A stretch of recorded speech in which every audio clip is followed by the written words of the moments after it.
Assalamualaikum warahmatullahi wabarakatuh. Gimana kabarnya anak-anak pada pagi hari ini? Semoga kalian tetap sehat dan tetap semangat ya untuk melakukan suatu kegiatan pada pagi hari ini.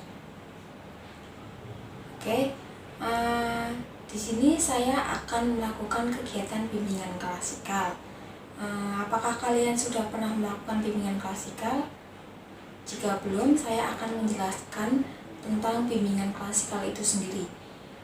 Bimbingan klasikal itu merupakan suatu pemberian layanan kepada 30-40 siswa untuk melakukan pemberian materi kepada setiap siswanya. Oke, di sini Ibu akan presensi kalian terlebih dahulu ya.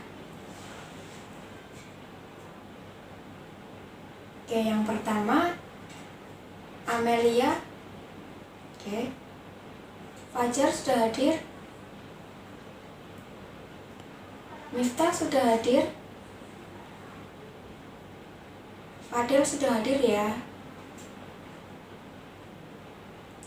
Oke, sekiranya itu sudah pada berangkat semua. Terima kasih karena kalian sudah melakukan atau mengikuti pembelajaran kali ini dengan sungguh-sungguh.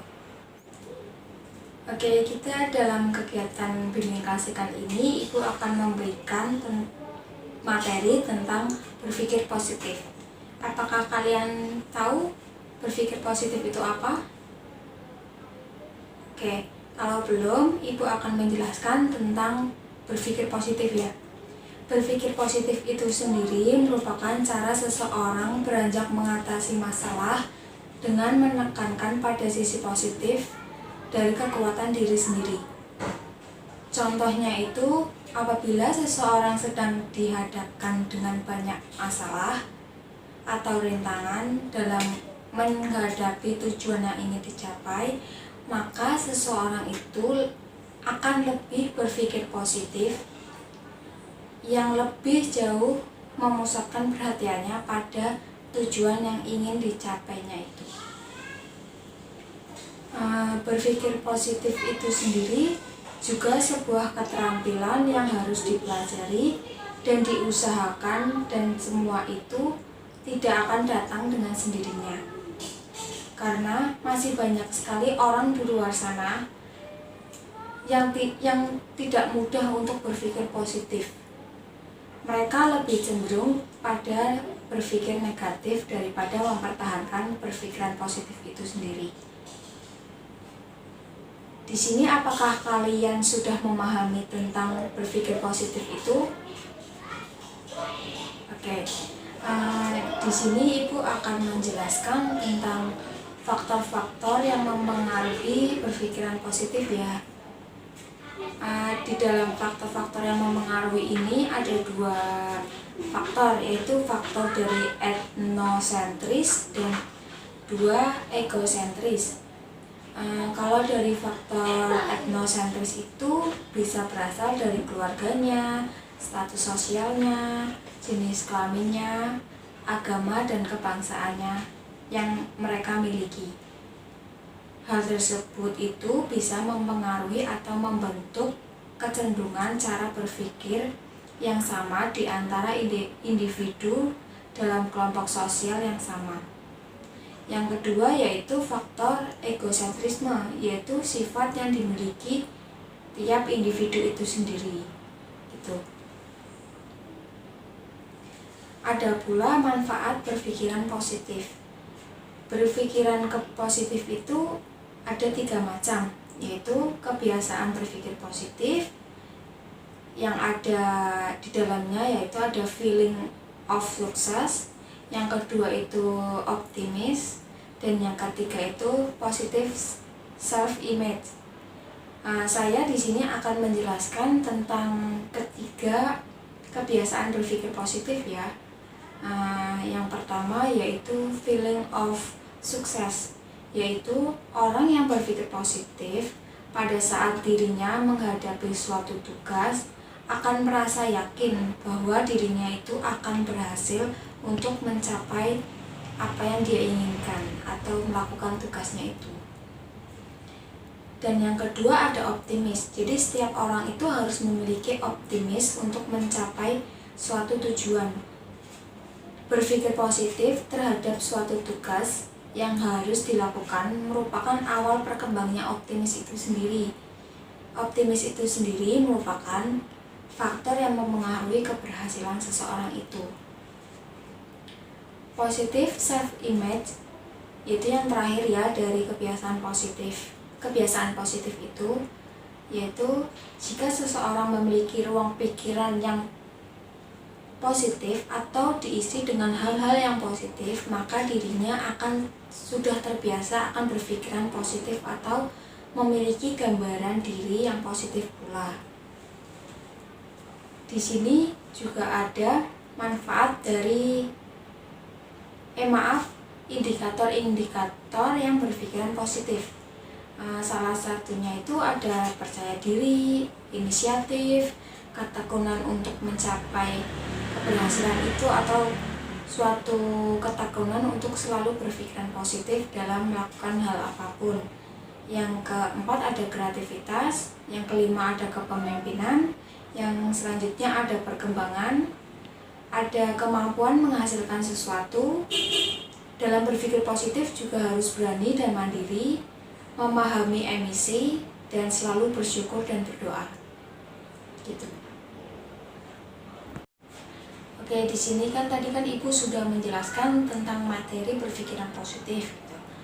Apakah di antara kalian ada yang ingin ditanyakan lagi kepada Ibu, atau kalian ada nih yang belum paham tentang berpikir positif, entah dari pengertiannya, entah dari faktor-faktornya, atau manfaat, atau indikatornya itu sendiri gitu.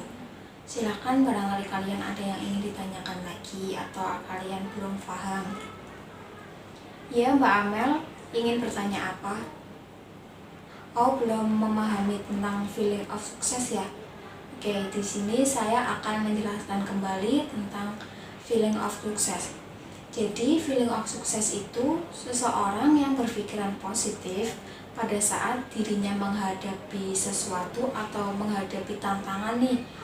Misalkan dia memiliki tantangan, saya harus menjadi dokter, ya saya harus berpikir positif kalau saya itu akan bisa menghadapi itu semua itu. Di dalam feeling of success itu harus ada optimis juga.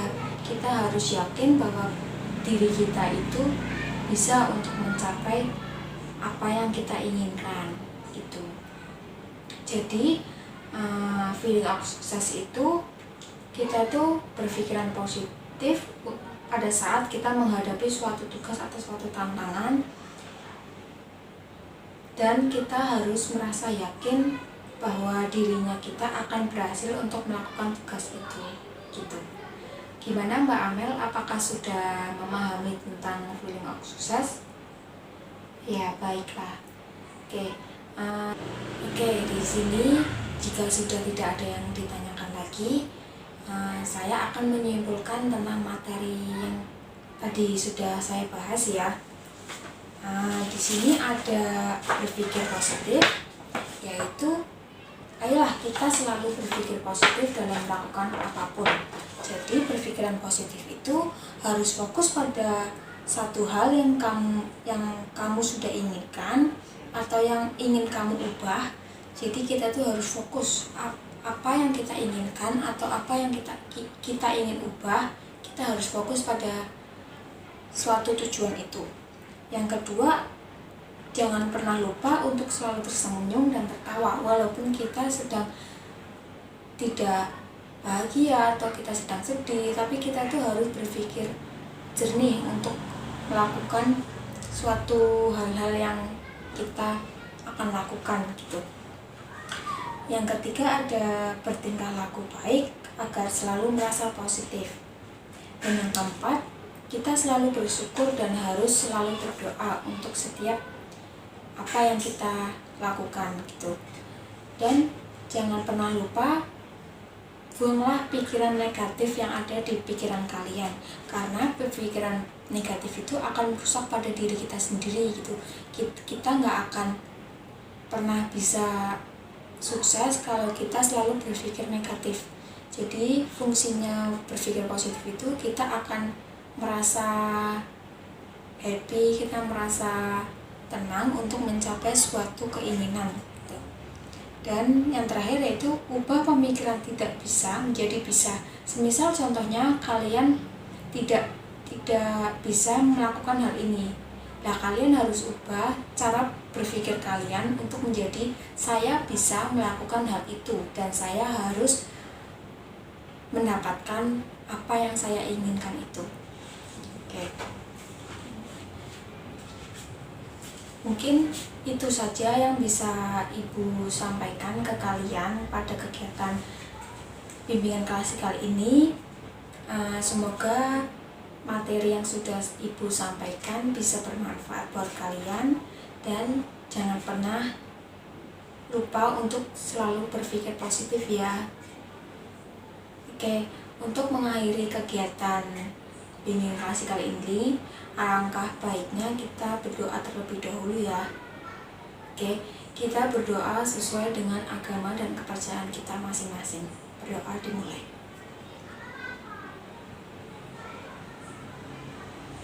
Doa selesai. Mungkin itu saja yang bisa saya sampaikan kepada kalian. Kurang lebihnya mohon maaf.